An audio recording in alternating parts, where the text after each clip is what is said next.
चिरां जिल्लानि रुनिखाता थानानि सिङाव गोग्लैनाय सा सालबारि गामिनि थागिबि जियाश्री बसुमतारीनि बिसाय 52 बोसोर बैसोनि अलेन बसुमतारीजों चिरां जिल्लानिनो रुनिखाता थानानि सिङाव थानाय खुंग्रिं ओनसोलनि 26 बोसोर जानाय बिजुलि मुसाहारिजों थांनाय डिसेम्बरनि 20 अक्ट'खालि बहाबा खारखोमानानै दं होननानै नखरनि जियाश्रीनि बिसाजो देरसिन इन्द्रा नार्जारिया फोरमायदों। फोरमायनाय बायदिब्ला गावनि आंगो बिसि जियाश्री बसुमतारीया नखरखौ गोसोखांनानै फैफिननो खौरांनि गेजेरजों खावलायहरदों आरो सप्तासेनि गेजेराव फैयाब्ला नखरनि सम्पतिखौ अलेन बसुमतारीनि आंगो बिसि जियाश्रीनो लिरनानै होजोबगोन आरो बे नखराव आगान होनो मोननाय नङा होननानै फोरमायदों गामिनि एडभाइजार फुजाराम बसुमतारीया। जोंनि गामियाथ' जेन'बा आङो नर्थ सालबारि दा जोंनि आइनि गामिया ओमफ्राय दाथ' जानाया मानि जों दाबसेयाव हाबा जानाय हिसाबै जों मोनथिजोबा ओमफ्राय आं बिनि फिसाजो देरसिन आरो आंथ' जेबो रोङा बिदिनो ओमफ्राय दा जोंनि बाबाखौ आं बिदि सानाखैमोन ओमफ्राय दा जोङो बायसान्सनि जोंनो बै मासावनो जेनेबा जों जेखौ माबादों बेखौ हास्थायबाय जों मोनजानो लुबैदों आरो मोनबाय बायसान्सनि मोनोबाबो जों हिनजाव सोनाय नङा आरो जोंनि बाबानि नामा अलेन बसुमतारी जोंनि खारनायाथ' दा जों गामियावनो हाबा जानाय हिसाबै जों डिसेम्बर 20 थारिख ना मा होनखो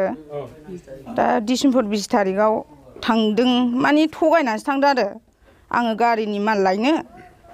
माल लायनानै आं एसे देरि जाबोगोन बिदि जाबाय बेयो ओमफ्राय जोंथ' मोनथिजोबाखै फैगोन ओमफ्राय फिसाजोखौ जेन'बा नैबे दा न'आव थाफैनाय हिसाबै बेखौ होनबाय आरो आं ओरैबायदि गारि गाज्रि जादोंहाय आं लायनो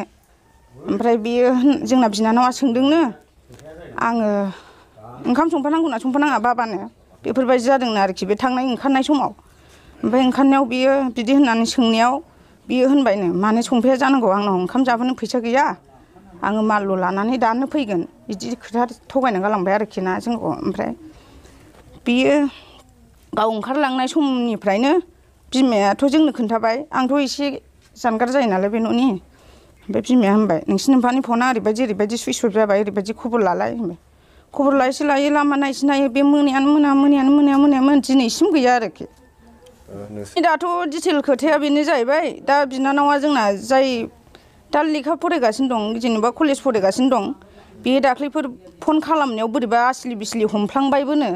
बाबायाबो ओमफ्राय बाबाया जुदि हमनानै हरबाय थानाय समाव बियो हमनानै रायलायहरनाय समाव जोंना बिनानाव उन्दैसिना सोंदों जाहैदों सोंनानै बाबा नों अबाव दं होननानै बुंनायाव बे होनदोंनो मानो नांगौ जायगाखौलाय होनदों जाहैदों। थ' जोंनि गामियाथ' रानिखाता बिसिडिसिनि सिङाव थानो रानिखाता सा सालबारि होनो बर'आव ओरैनो इंलिसाव नर्थ सालबारि होनो दा आङो बे गामिनिनो एडभाइजार थ' नैबे न'खरनि अलेन बसुमतारी होननाया थांनाय 20 थारिख डिसेम्बर बेनिफ्रायनो बियो खोनानो मोननाय मथे खुंग्रिं बिसिडिसिनि सिङाव थानाय बुरबस्ति होननाय गामिनि बिजुलि मुसाहारि होननाय सानै साथामसो फिसाय लालाय गारलाय खालामग्रा हिनजावखौ लानानै अबा खारनानै दं होननाय जों मिथिनो मोनदों। दा बै हिनजावा लालाय गारलाय बेजों साब्रै होननाय जों मिथिगौ ओमफ्राय बेहा गोरलै गथ'बो दङ ओमफ्राय नैबे अलेन बसुमतारीयाबो गथ'फोर दङ बेहाबो हाबा जाबाय माखासे दा सासे फरायफुनाय दङ BA फरायगासिनो दङ फरायनाया मोजांथारमोन दा बिफा गैयि हिसाबै बिमाया दुखु जालायाव गोग्लैना दङ दा BA फरायनाय गथ'आ थाखा फैसानि एसे आंखालाव गोग्लैनानै खस्थ' जादों नंखायनो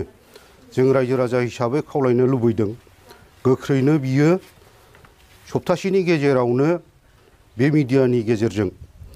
फैफिननांगौ गामियाव जुदि सप्तासेनि गेजेराव जुदि बे फैफिनाब्ला सोरबा जायखिजाया जोंनि बर' माहारियानो जा जायखिजाया